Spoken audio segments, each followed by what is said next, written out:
गलत तो नहीं खेल रहा। इसी माइक से आप विराट कराते हैं, इसी माइक से गाना बजाया जाएगा, हल्दी और कसी के गीत गाए जाएंगे, क्या अल्लाह क्या पकड़ नहीं होगी? लोगों की क्या अफसोस और शर्मनाक बात है, नबी के नाम पर ये क्या तमाशा नहीं तो क्या है? एक जरा सिरातल मुस्तकीम, अल्लाह से कहते हैं अल्लाह सीधे रास्ते पर चला, यही सीधा रास्ता। इसीलिए अल्लाह ताला हम नमाज पढ़ने के बाद भी हमें सीधे रास्ते पे तौफीक नहीं मिलती है। इहदिना सिरातल मुस्तकीम, अल्लाह सीधे रास्ते पर चला, सिरातल लदीना अनअमता अलैहिम। क्या बेहतरीन अंदाज है। नमाज पढ़ोगे, सूरत का मुताला करोगे तब तक पता चलेगा। कुरान को तो कभी देखा ही नहीं है, न माँ ने देखा न औलाद ने देखा, तो कैसे पता चलेगा कि दीन की चीज का नाम है? सिरातल लदीना अनअमता अलैहिम, ऐ अल्लाह उन लोगों के रास्ते पर चलाइएगा जिन पर तेरा इनाम नाजिल हुआ है। इनाम किस पर नाजिल हुआ? इनाम किस पर नाजिल हुआ? सहाबा पर। इनाम किस पर नाजिल हुआ? अंबिया किराम पर। इनाम किस पर नाजिल हुआ? सिद्दीकीन पर। इनाम किस पर नाजिल हुआ? शुहदा पर। इनाम किस पर नाजिल हुआ? सालिहीन पर। अल्लाह से दुआ मांगते हर नमाज में, अल्लाह ऐसे लोगों के रास्ते पर चला दे। और नमाज के बाद, जुमा के बाद ऐसे लोगों के रास्ते पे चलते हैं जिस पर शैतान बैठकर हंसता है, खिलखिलाता है और कहता है ये कैसा मलून अल्लाह का बंदा है।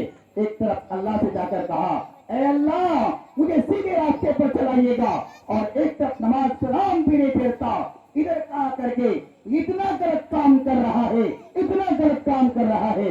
शैतान मुस्कुराता है, वाह मेरा चेला, वाह मेरा चेला, ये काम तो मेरा था, लेकिन तुमने मस्जिद से निकलने के बाद इस काम को अंजाम दे दिया।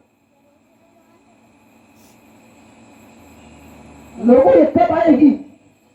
समझो ना कुरान को क्यों नहीं पढ़ते? हमारे घरों से कुरान की आवाज क्यों रुकती जा रही है? हमारे घरों से कुरान की आवाज क्यों नहीं है? क्यों वजह क्या? कोई ध्यान नहीं देता, कोई अपने औलाद पर फिक्र नहीं करता, सब कोई दुनियावी रिश्ता रिवाज पे बजा हुआ है।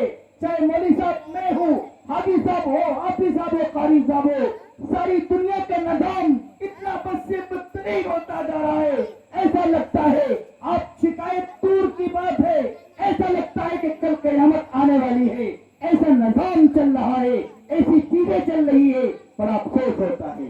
कल एक नबी की सुन्नत को जिंदा किया जाएगा ना, कल एक नबी की सुन्नत को जिंदा किया जाएगा, और एक नबी की सुन्नत को जिंदा करने के लिए हजारों सुन्नतों का जनाजा निकल रहा है। लोगों अल्लाह के पकड़ नहीं होगी, अल्लाह के पकड़ नहीं होगी, अल्लाह के जरूर पकड़ होगी। इससे लोगों सुन्नत को जिंदा करना है तो सुन्नत तरीके से करो, नबी की बदएहतरामी मत करो, वरना तुम लाख पकते रह जाओगे, सोचोगे ये जालिम हुकूमत हमसे चले जाए, जाने वाले नहीं है। हम तो सही नहीं ना, लेकिन हम सही हो जाएंगे, अल्लाह ताला फिरौन के लिए मूसा को तैयार कर देगा। लेकिन हम सही हो जाएंगे, अल्लाह मूसा अलैहिस्सलाम की कौम के लिए दरिया के अंदर रास्ता निकाल देगा। लेकिन वैसे में बनना है, हम बने क्या? सब लोग आए हैं, सारी मस्जिद खाली पड़ी थी, कोई नमाज पढ़ने, वही दो चार बूढ़े, जवान तो मस्जिद में नजर ही नहीं आता। जवान के लिए मस्जिद है ही नहीं, बड़ा अफसोस होता है। जवान के लिए सिर्फ ठोल तमाशे हैं, जवान के लिए सिर्फ अल्लाह को नाराज करने वाला अमल है। जवान के लिए सिर्फ क्या है? अल्लाह को नाराज करने वाला अमल। और दुनिया में जितना गलत काम है, लोगों क्या जवानों के लिए नहीं है? कहते हैं कि बूढ़ा हो जाएंगे, अभी तो कौन उम्र है बूढ़ा, ये जुमला बोलते हैं। कोई कहता है फुर्सत नहीं मिलता। मैं अपनी मिसाल देता हूँ, बुरा मत मानिएगा, मैं अल्हम्दुलिल्लाह बहुत बिजी आदमी हूँ, लेकिन अल्लाह का शुक्र है कि नमाज नहीं छूटती है। नमाज क्यों छूटेगी? मेरा पहला काम नमाज है, दूसरा काम बाद में है।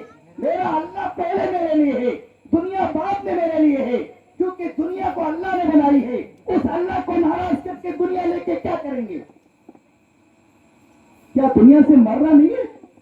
मेरे दादा नहीं थे, मेरे परदादा नहीं थे, उसके बड़े बड़े मुखिया और बड़े बड़े पादरी नहीं थे, आज कहाँ है?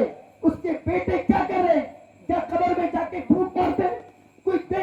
نہیں جاتا, وہ شان و شوکت ختم ہو جاتی ہے. لوگوں کام آنے والی چیز میں نے کہا نماز ہے بھائی, نماز تو پڑھ لو. اس سے لوگوں اللہ کو راضی کرنے والا عمل کرو, ناراض کرنے والا عمل مت کرو. سنت کو زندہ کرتے ہو تو سنت طریقے سے کرو, غلط طریقے سے مت کرو. بچی کو دعائیں دو, رخصتی کی دعائیں دو. اللہ یہ بچی اپنے گھر کو چھوڑ کر دوسری جگہ جا رہی ہے, سنت کو توڑ